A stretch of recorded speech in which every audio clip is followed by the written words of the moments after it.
That cove you see in there with the sand and the steep ledge, Yeah. we can go by it a lot. We can swing around and go by it.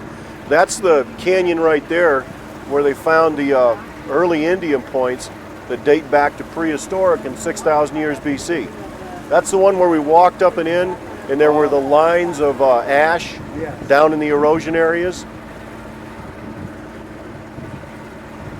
You know, the lake takes on a whole new perspective as with our habitation when the water comes up, because areas that we showed you last year along near the Petroglyph area are 20 feet underwater.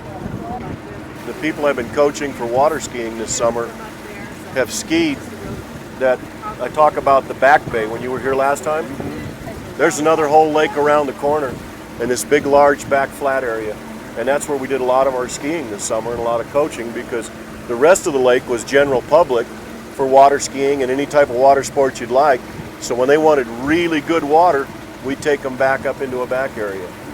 Plus with the tournament, we'll come around the outside so you can get a good shot of where the cave's at, where the Adamana site is at, what it looks like now with the water up, just starting to drop. We haven't checked it. There may be some new pots showing up right there.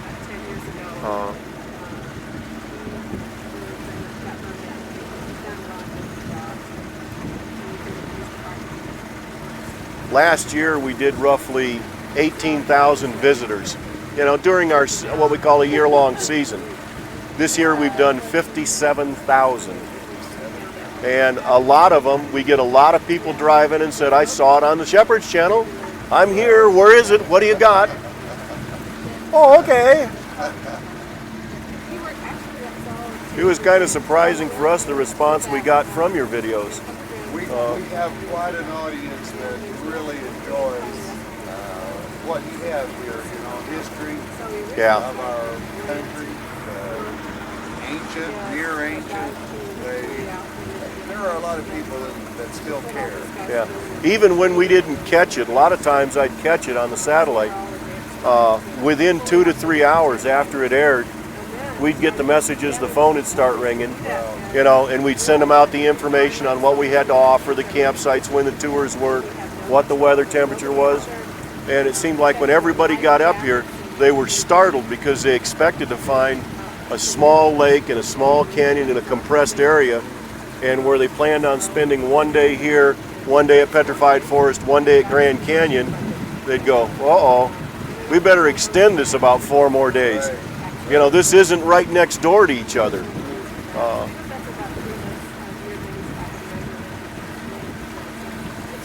Hopefully we'll be getting in our trail system around the lake that we talked about when you were here last. It's become closer to reality. I've got my funding up, and hopefully within the next 2 years we'll start construction. It's hard to get across to some, you know, hardline law enforcement, hardline administrators, that if I educate them now, when they get to be teenagers, I don't have the problems in the park that we've had in the past.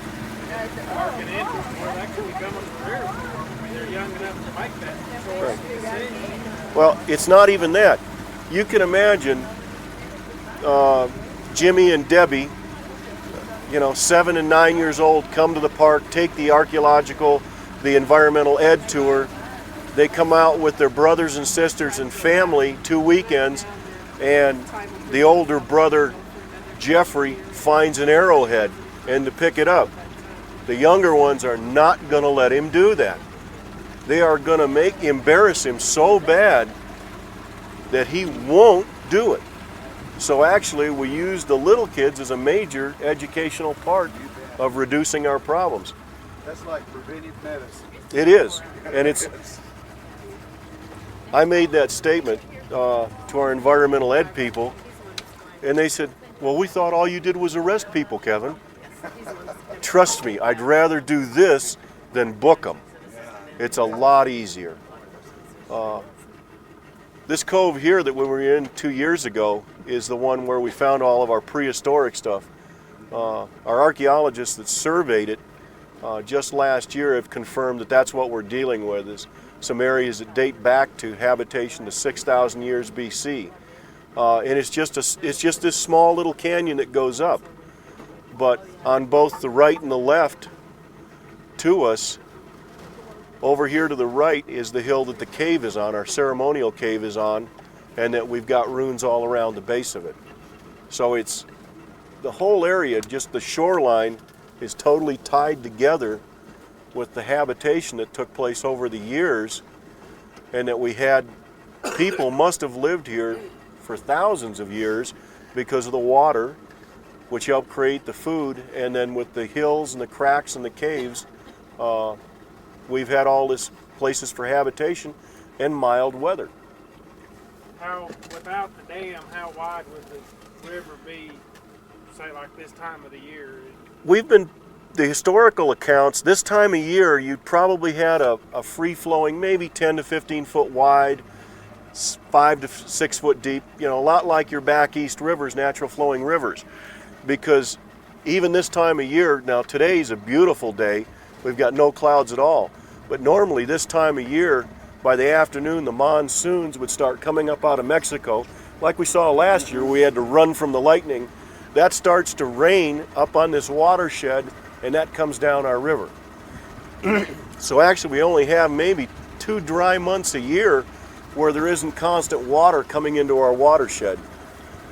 When they put the series of dams in, that's changed everything, because all that water is stored now and then released as needed for agriculture.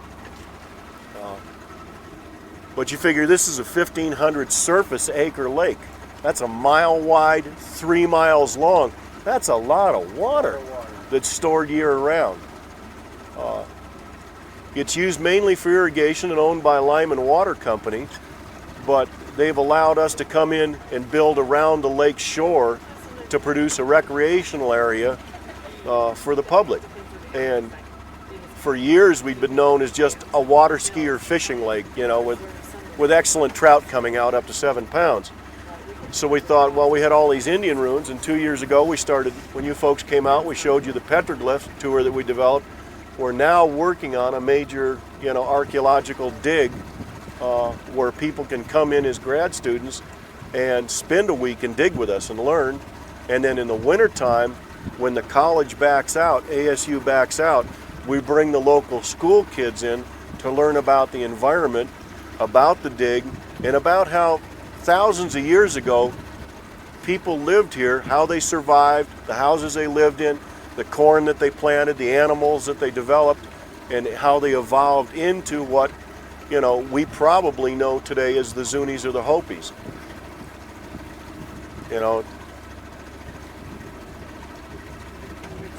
Mike, you got a bird on that point rod there, I guess. Yeah, that's a heron. Herring. That's probably one of our great blue herons. That's what was flying across the lake wall. If we get lucky this morning, we'll see the osprey that's out here.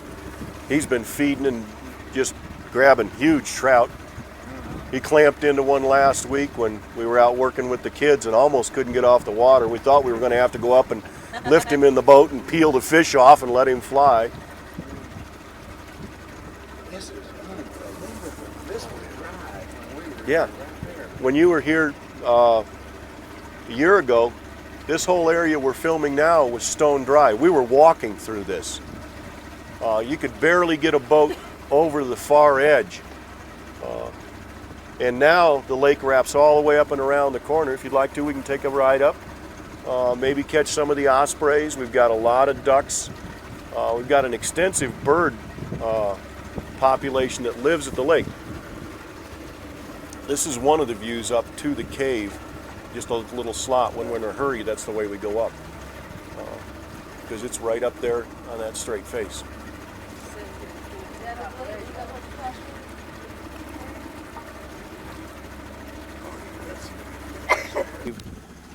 See the flat rock edge right there in the slot? That's where the actual cave entrance is at. This is one of the views up from where the ceremonial cave that we brought you to a year ago. This whole mound that you're looking at is all complete Indian ruins, sites. Every terrace and every little nook and cranny was used as habitation at one time.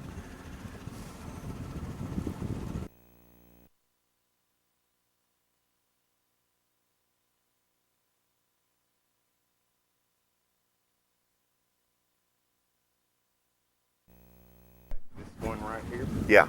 Well, no, the upper one. Go up. Up near the top. See that kind of lighter. jaggedy dark Yeah, spot? right. Okay, that's your upper opening. That dark slice just looks like a series of steps or terraces.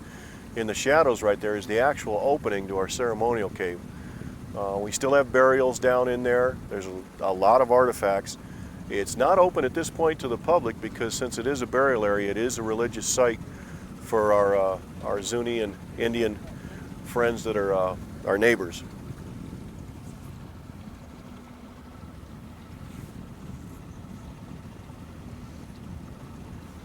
Just below there, when you were here last year, was where Dr. Murray located the cross that's the petroglyph that's on the side of the hill. Right now it's in the shade on the walk up to the cave. At the time we were here a year ago, we couldn't even do this by boat. This was all dry land out here. The lake was that low after having the dam rebuilt.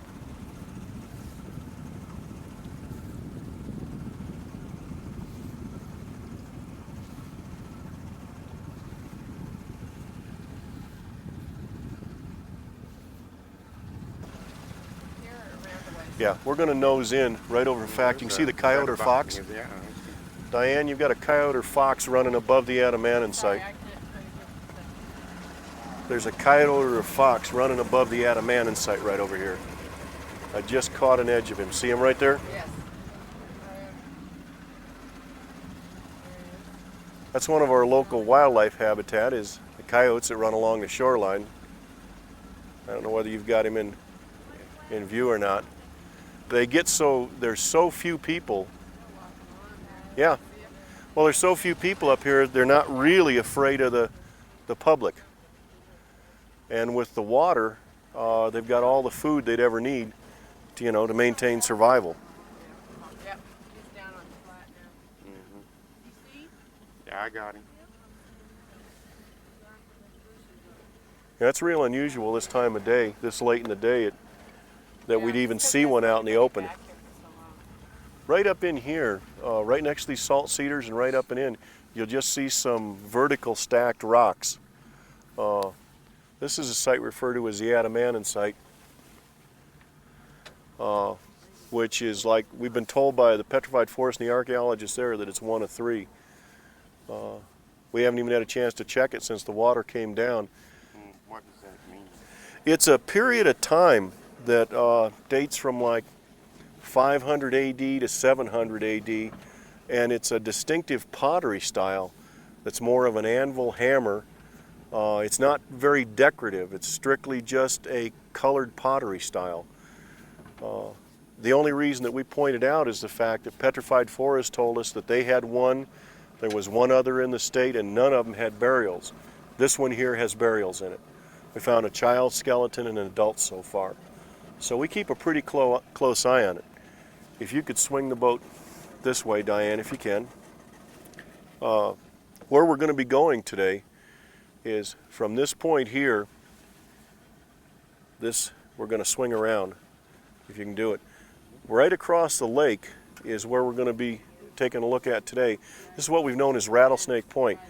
This little peninsula right out here, in relationship to our ceremonial cave, is actually less than 200 to 300 yards across the lake. You have to remember, back at the time when this was in habitation with Indian ruins, that there wasn't a lake here. There was just a small river, and this whole valley was possibly developed in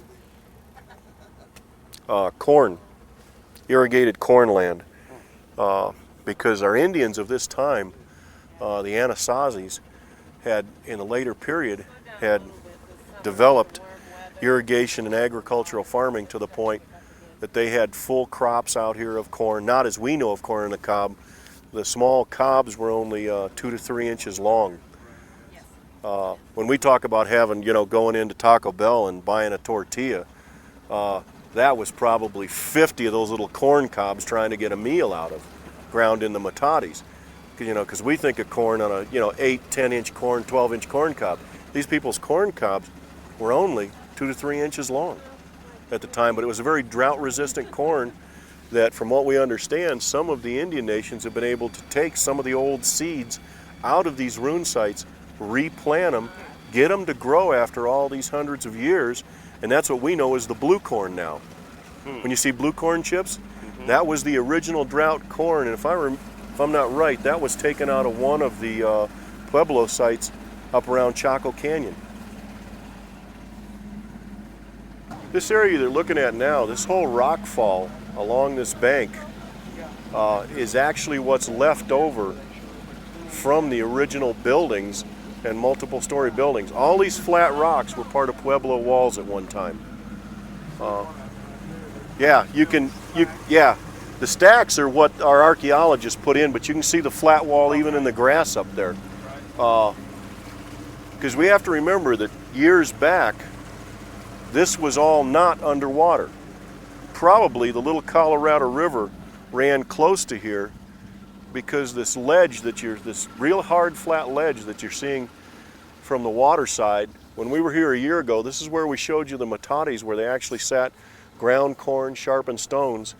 So we're fairly sure the little Colorado River ran in close because they'd come walk down from the pueblo with their corn and sit there and grind it. You know, when we first brought the archaeologists out here, we weren't even sure that all this rock was part of Pueblo. Neither were they until they started digging in and realized how the walls were set up. And they're set up in such a fashion that these would have imploded out, actually fallen out into the lake due to the wave action. This summer, when the water was dropping, all new types of artifacts started to show up again. You can come in a little closer, because I can actually step out here and wet these metates so they show up a little better.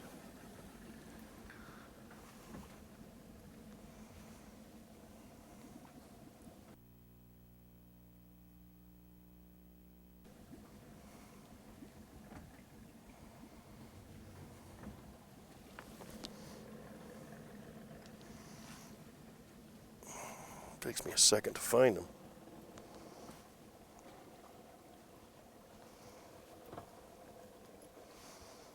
These small pockets in the stone, a lot of them were made by tool grindings. The main metates, which we'll show you one of those, an actual complete one in a little bit, are probably still on the next ledge down. They haven't even come up yet. That's how high the lake is. But these small upper ones that just look like very small pop marks, you'd think they were actually small indentations or gas bubbles. Well, they're not, because they're too perfectly round and formed to be just an indentation in a rock. Over the years, they've worn a lot more into the rock due to the water and erosion factors.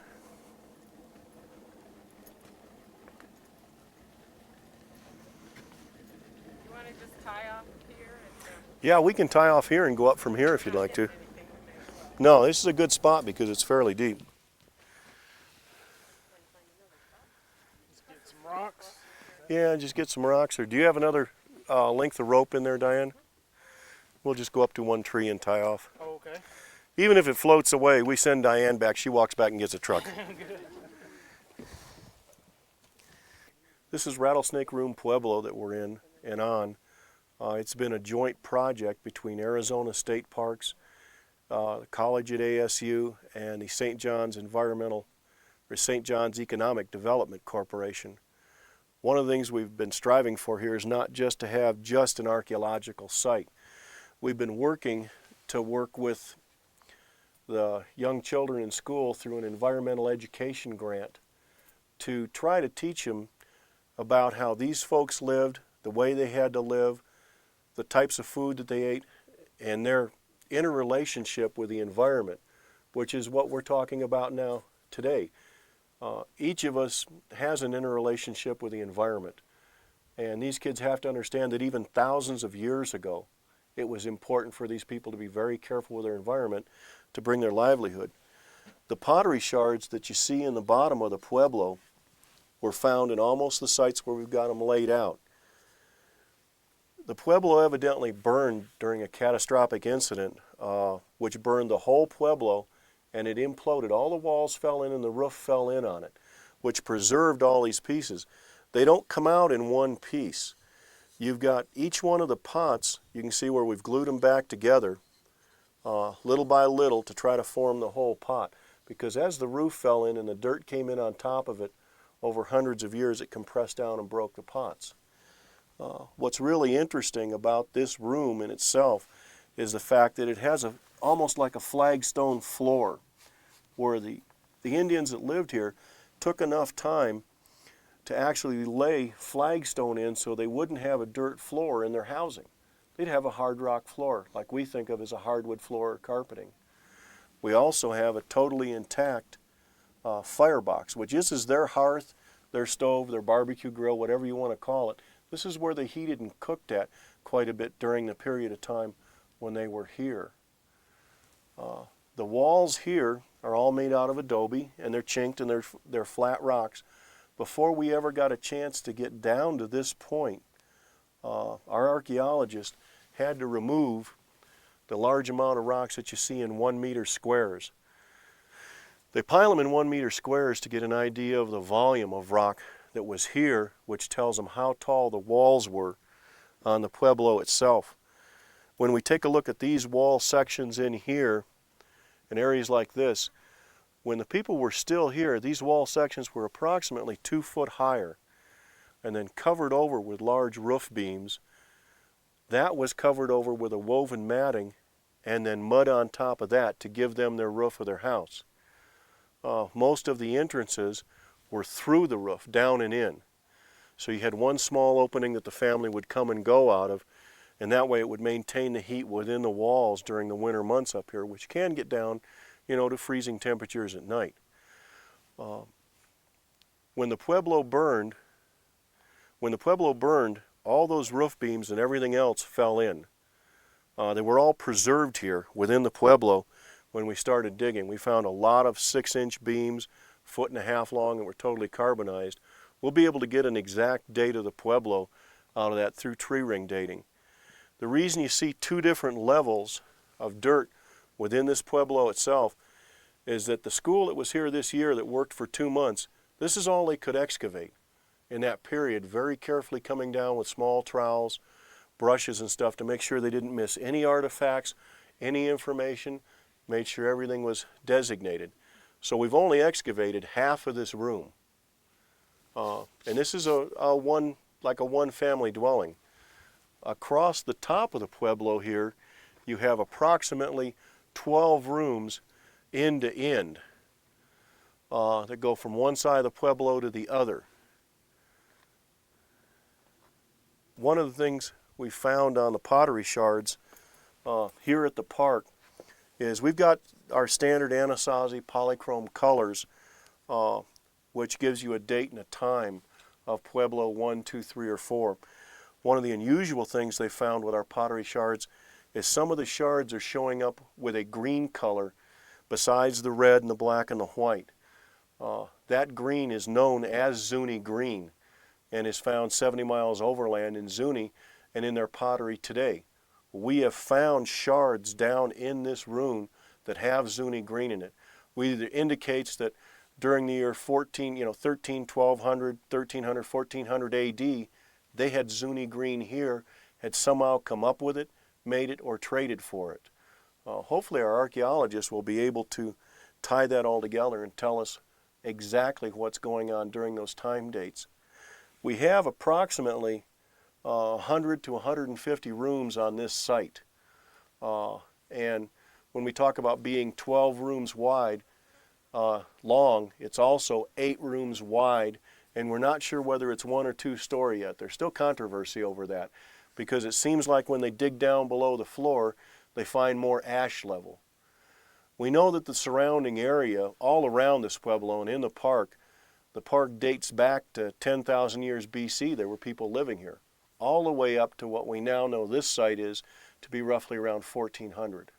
Well, one of the things we found in the site here was that during this period, Pueblo period, the Indians did cultivate corn, actually had irrigated cornfields. And their way of grinding it is just as we see Diane doing it now.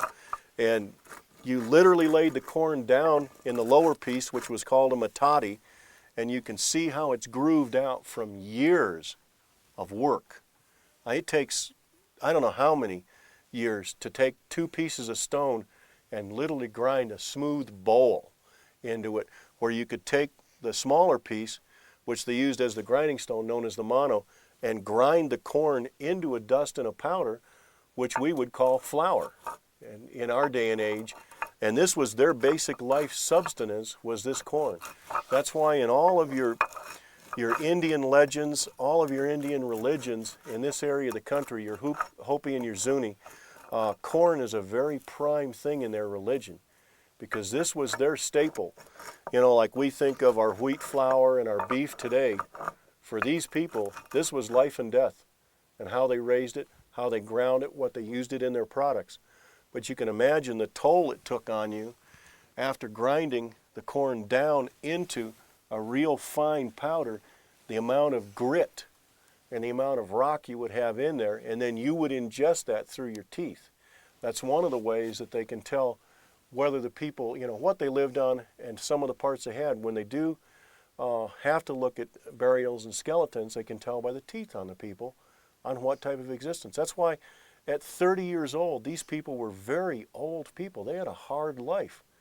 Because as we think of corn on the cob, when we buy it out of the store and enjoy it today, you know, and it'll be a cob maybe a foot long, these people, corn on the cob, were only 3 inches. You can imagine how many of those corn cobs it took to make a meal when you're grinding that amount of corn.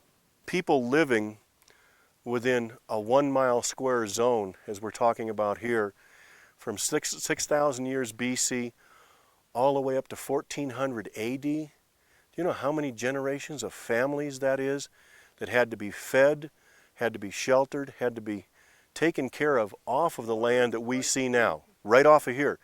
Now we know they did trade with the other Indians up and down the Little Colorado. In fact, undoubtedly, our pueblo here, if we talk about relationships and family relationships, I wouldn't be a bit surprised if these people here had family members who were also at the Raven site, who were also at Casa Malapais, and also in the other direction all the way up to the Pueblos and Petrified Forest.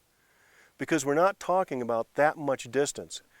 Even today's period, my Zuni neighbors, which are 70 miles to the northeast of us here at the park, they still come overland every year on part of their religious ceremonies and end up here at the park. And they hike overland for a period of time from Zuni to St. John's. It's a known Indian trail, marked national trail, that they come over, religious trail, and they end up here at the park and then they're trucked back to Zuni. So even in our modern period today, they're still doing their same traveling as part of their religious ceremonies.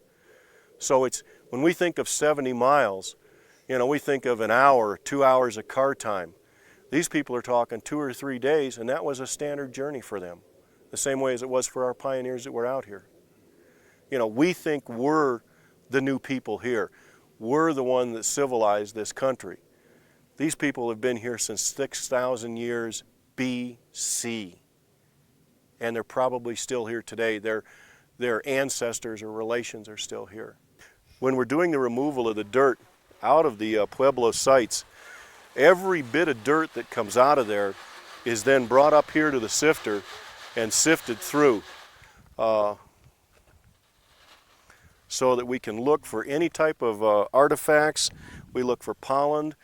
They look for just anything and everything, small pieces, real tiny small pieces of charcoal that'll give them some idea of what went on in the Pueblo. You can imagine the amount of dirt that's been put through the sifters here at the park just for that small Pueblo room. And I mean every bucket that comes out of there will go back through. Oh, what'd you find there? It looks like a little marble, pea size. Yeah, I'm not sure what that is. We've got some pieces of pottery. There's a piece of pottery. Yeah.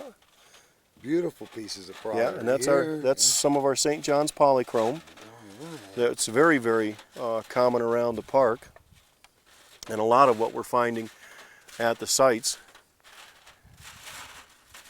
Each one of these little pieces that are found are later on then numbered, cataloged, and then like a giant jigsaw puzzle in Corn cob, isn't it? No.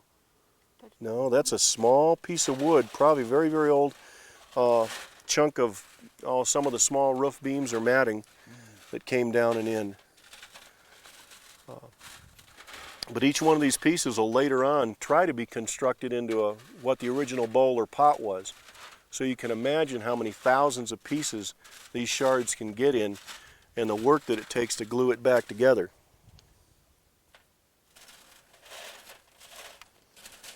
That almost looks like bone right there, but it's not. You'll find a lot of small pieces of animal bones, fish bones, just about anything and everything that these people consumed and used. At that point, it will come back out through the sifter. And then by dating it and checking it to find out whether it matches the time frame, we'll be able to tell what the people actually lived on, how they lived, hopefully what their lifestyle was like, and how it related to the area around and the environment and the climate at the time that was here.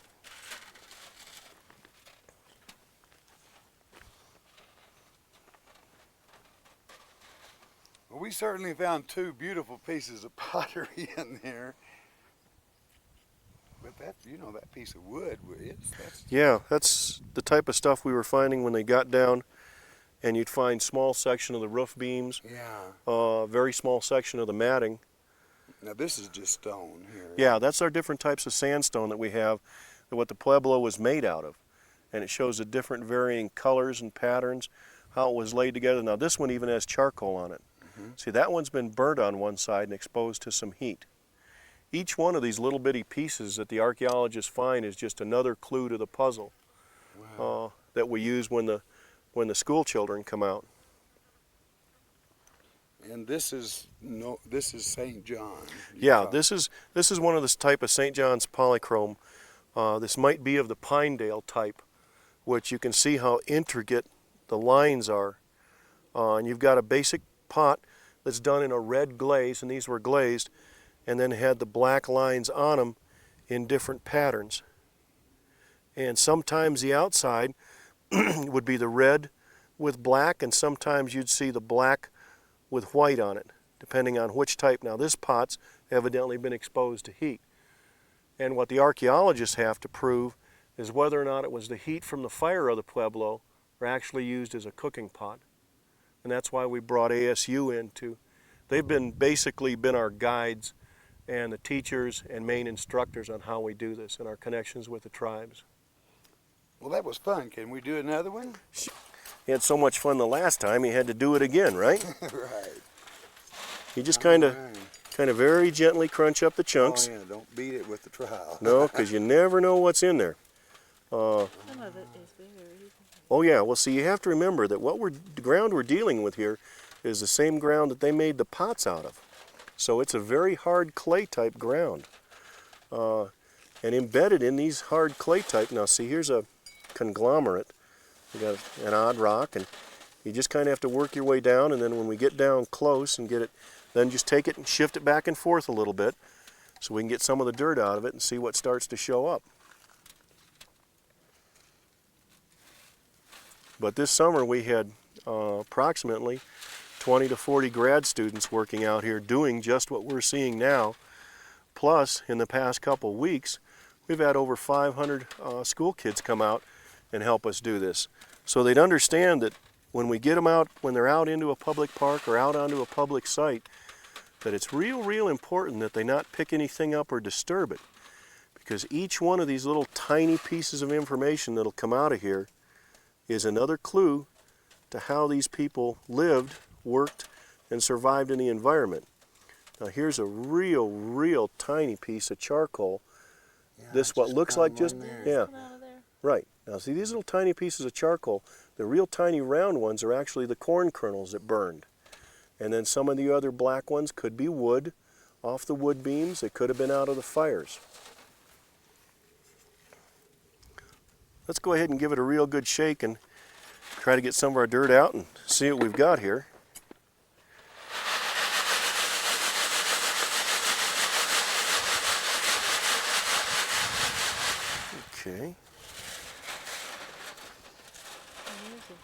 Yeah, there's more of the charcoal. Charcoal. Now here's a piece, That's that piece of, this is a piece of chert, which is what you can actually see the edge on here, where they were flaking it off, probably working it for a stone tool or a point at one time.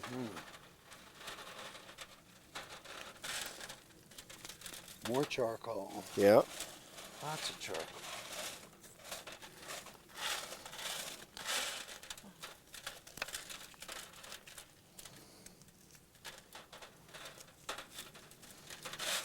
You know, ASU will be running this graduate program again next summer for college students and graduates and people that are interested in taking the classes and learning about archaeology and having hands-on archaeology.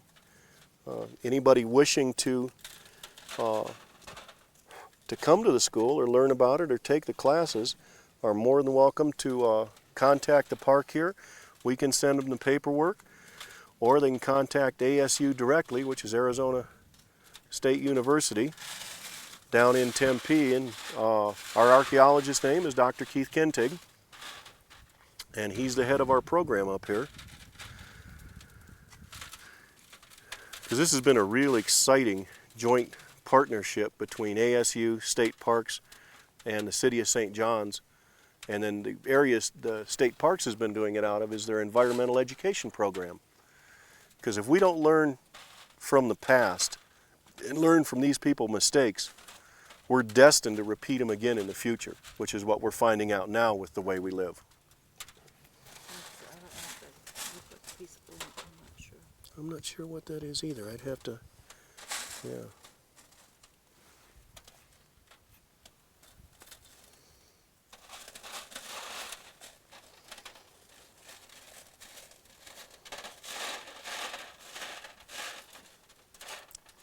Charcoal. During the sifting, we'll find a lot of small animal bones. Sometimes this is where we'll find our Indian points or arrowheads will come up because you'd never even see them in the dirt. And then they take samples of so many meters of dirt and actually do a flotation process in water that floats the pollen and the seeds of that time up to the surface. So they can tell basically what type of plant life was existing way back then. Because the plant life we see now is not the same, you know, as back in 1400 AD.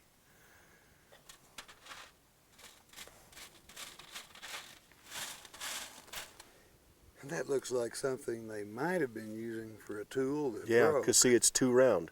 It's too perfect. It's been worn. Yeah, that's definitely been used as something. I'm not good enough to be able to tell you what it is. I wish I was. Hopefully next summer I'll be able to take the classes and learn a little more. It is amazing that just from one bucket full you find out, yes, there was a fire here, there's been cooking, or there was another type of fire here. And yes, there were people here working, making tools. We found a lot of, already we found quite a few of the different style types of points made out of quartz, obsidian, which is not common in the area. And their craftsmanship, even back during this period, was phenomenal. The points are just almost perfectly like what you'd see, you know, in a history book, or something you'd think that we'd make today with modern tooling. Well, I can certainly see that it would be exciting for someone that is interested in archaeology, interested in history.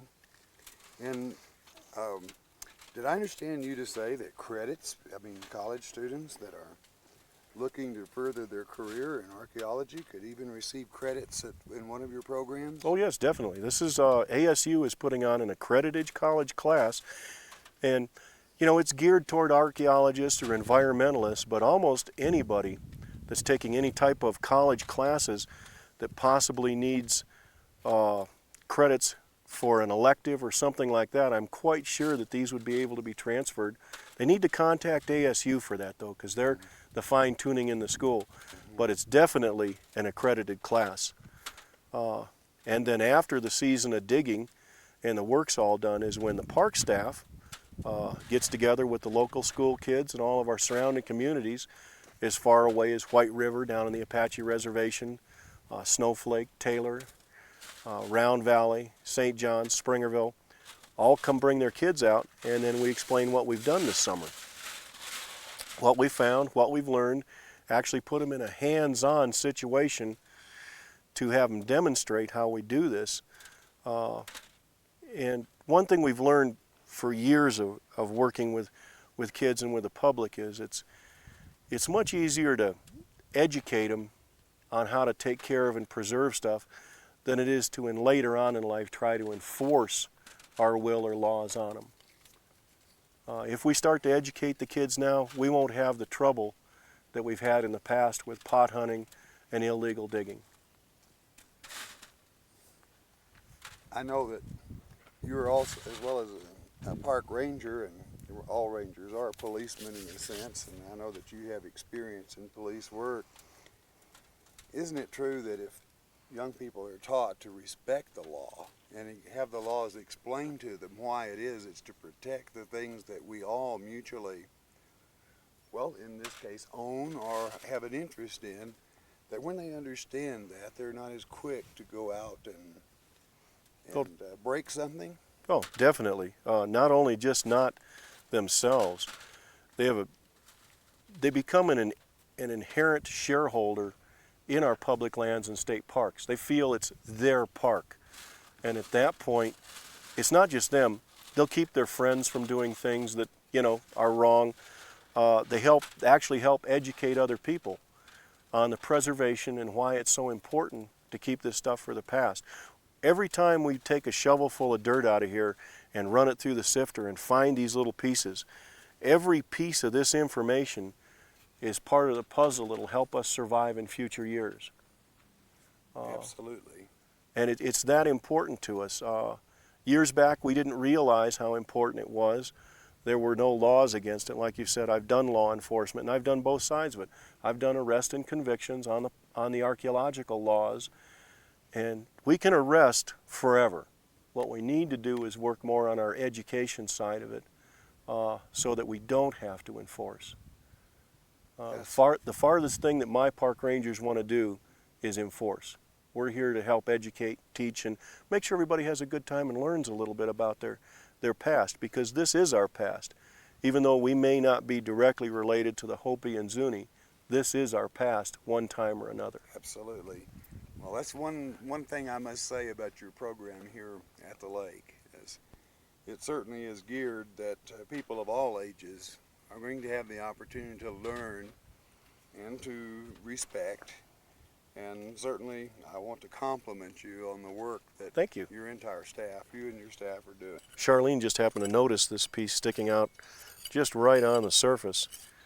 And it kind of looked like what would be the grinding stone of a matati, which is the mono, and it is. And this is the type of stuff that we find all over the site, right on the surface, as the ground erodes down. It'll be interesting to see if we can find the second half of it just below it. Charlene's definitely got a good eye. That's what Diane's going to go in just a few more inches and see if it's there. Or sometimes they get separated as they broke. She's got something right there, so we'll... But this is the way the actual excavation is done, is they'll cordon off a small 1 meter square and then slowly remove the dirt down 2 inches at a time using a small trowel and the paintbrush to clear it out of the way, hopefully not breaking anything as they drop down through the area.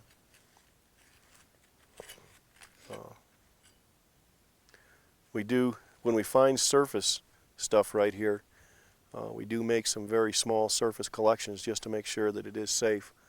We'll mark down on where it was found at, put a date on it, and let our archaeologists know that this thing popped right out of the surface of the area. We're only about a foot from a main wall, actually where Dr. Murray's hand is holding the mono and his hand's touching. That's an actual outside wall area, the 12 rooms long.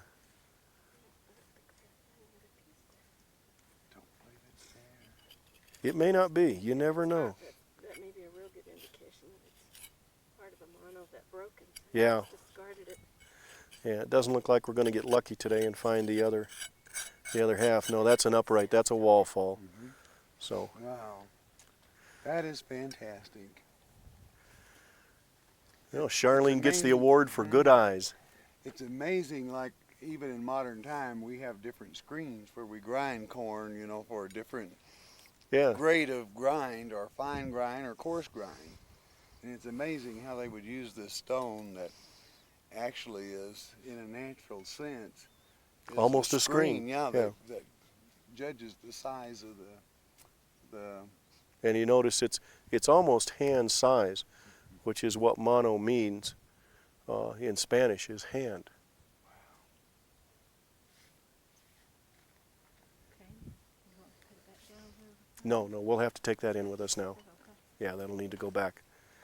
Anything that we find directly on the surface out here, we have to remove, because since it is a public park, people are allowed out here 24 hours a day. Unfortunately, not all of our people would be conscientious enough to leave it there. So we'll go ahead and mark it on the maps, let our archaeologists know, and then maybe later on in the dig, they'll be able to find the other piece of it and the matati that it fits. This year, when we started the excavations out at Rattlesnake Point, our archaeologists did a lot of test holes just to see if they could figure out how big it was, where the rooms were, how the walls were laid out. What we found out is that the rooms go all the way down under the lake. That's all that rock fall that we saw along the shoreline. When they dug this particular room right here, they were trying to see if they could get a line on where the outline walls were. But what they found was this is not an outer wall of the pueblo. This is another inner wall of a room block, and what they discovered was what they think is a ventilator shaft for one of the hearths. And that's why it's so perfectly boxed and showing almost a perfect square. What they didn't find was the hearth, because actually when they were trying to dig the room, the floor of this room still had water running in. The lake was that high at this period of time. So they kind of abandoned it, and they left this wall here intact, because they'll come back in and finish this room in years to come. They also checked this room because this was one of the rooms where we showed pot hunting had actually taken place. There was a depression, dirt had been removed. What they found out was our pot hunters did not want to dig through the room fall rock, so they stopped. And that's why the pueblo is in such pristine shape as we found it in. It was just too hard to dig, too much work to get the pottery out. But we're hoping to find more hearths in the other room. But this is real significant for archaeologists. Some rooms had it and some rooms didn't, and they don't know why. The reason they leave dirt behind the wall where I'm kneeling right here is to make sure the wall doesn't get too fragile and implode. Because as part of the structure of it, we need to make sure we've got enough support on the walls that when National Park Service comes in and does our stabilization, we don't have any problems with our walls imploding, because these will never be covered up again. These will always be left open for the public to come in and see and understand and learn from and take tours through. You don't have to come to the park to work at the site. You can come to the park and take a tour through the site with myself or Diane or Tom, the rangers that are here, and we'll tell you everything that you're seeing on the tape now and all the new information as it unfolds. And it unfolds daily as we hear from ASU about the artifacts that they've taken back in.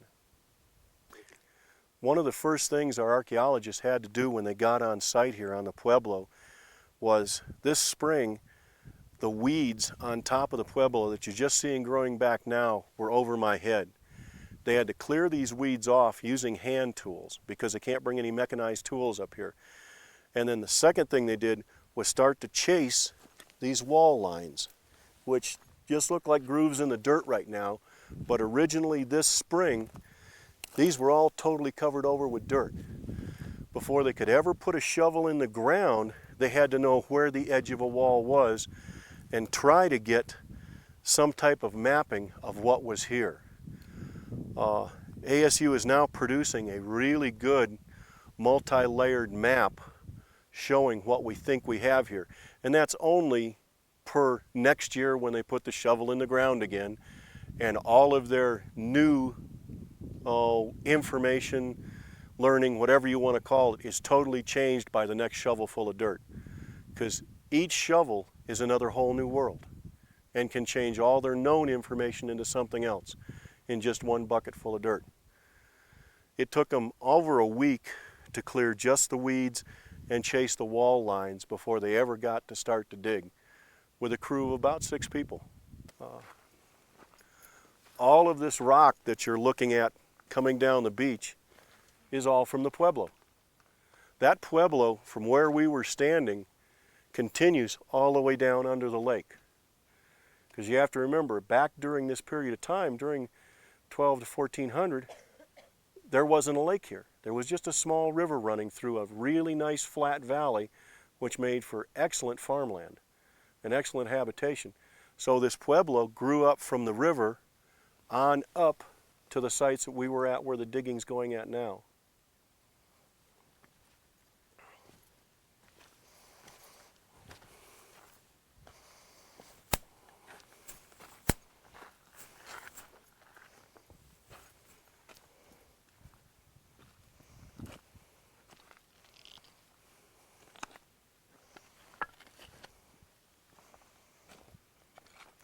I don't know whether you can see it good. If you stand up in here, you can see some of the original walls up in here. As the lake rises and falls every year, every spring as the water comes up, it totally covers this beach area, and the water will come up and work right against the bottom walls of the pueblo and start to expose it. And this is the way it's been exposed every year since I've been here for the past 5 years. We find a lot of salvage archaeology, which means there's not much we can do from here down to actually preserve, restore, and take care of what's here. What we do is we come in and the archaeologists remove all the artifacts, gather as much information as they can as the water drops. As you walk along the shoreline here and through the rocks and the flat rocks that were part of the pueblo walls, you'll find pottery shards, you'll find arrowheads, you'll find matates and manos, everything else that the upper pueblo where we at and where they're digging we're at, and what we found up there is all found down here in the beach as it erodes.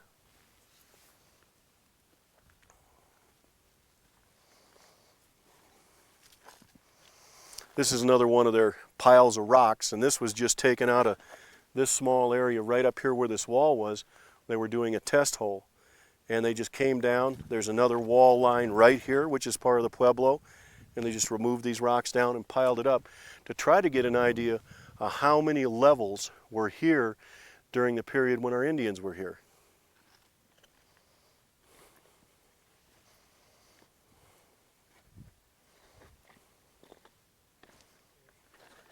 Two or 3 pieces of potsherds along the way. I didn't touch them. Yeah. I didn't have a chance to No, you can walk anywhere along this beach. and they're going to be there. They're going to be there. We found some beautiful pieces this spring. In fact, the water was helping us see them because it magnified the colors Right. when the water was clear right at the shoreline.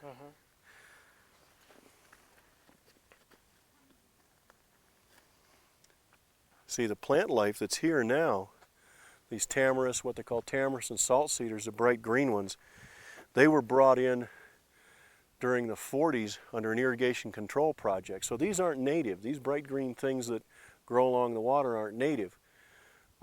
First thing we have to do is remove the tops of them and then try to make sure the roots haven't damaged the walls in too much as we work around them. We've been leaving this here because each spring the water rises up over all of this. So all we can basically do along the shoreline is salvage. If we look right along the beach here, down along the ground, I lost that one. We had a couple pieces of pottery that were here right at the edge. Here's a small piece of just plain white that appears. You've got a small piece of what's probably animal bone. You can even see the tooth in it. We spend a lot of our time as park rangers walking along the beach looking for this type of stuff to try to be able to tell our archaeologists where we found it, where it is, what's beginning to appear, because with the water erosion that comes and goes, we've actually had whole pots of this style and color come to the surface, just totally intact because they're completely surrounded by the sand and clay and protected by the water pressure. So once they dry out, they can be gently removed by the archaeologist, and we get a chance to display them up in the office because the patterns are unbelievably artistic, considering we're talking 12 to 1400 AD. It's quite a while ago. What we're actually entering into is the little Colorado River channel here that feeds the lake. All of the water that comes into the Lyman Reservoir is fed out of the mountains above us in Springerville, Greer, Eager, Escadilla, all runs down through those, feeds into the little Colorado River channel, and eventually comes winding down through the valleys and pops out right here. Now on each side of us where the shrubs are at, there may only be about 2 to 3 foot of water, but the channel we're running in now has 8 to 10 foot of water in it right now. Kevin, thank you very much for having us back again. I want again to compliment you and your staff on what you all are doing here. I can say a job well done, and you're continuing it. If you would like, tell us again who may participate. Well, Dr. Murray, I sure appreciate you coming back. We had a great time when you were here the first time, and I'm sure glad you had a chance to come back again. It's been a pleasure. We just love to have you, and we love to have anybody else that'll come. We can have grad students participate in the actual dig, school children book in to come in and work with us under the environmental education grants. The general public can come out here and camp in our state park, and then we bring them out with tours through the site. So it's anybody and everybody that would like to come out and participate in the past, the future. They can get into the archaeological site. They can come in and do the Petroglyph tour with us, which is our 14 rocks that we showed last year on your channel. They can come out here and trout fish, water ski, windsurf, just about anything and everything in a small compressed zone with the luxuries of home at a state park. Fantastic. I know a lot of them will take you up on that. Thanks again, Kevin. It's been a pleasure. Don't be a stranger. We won't.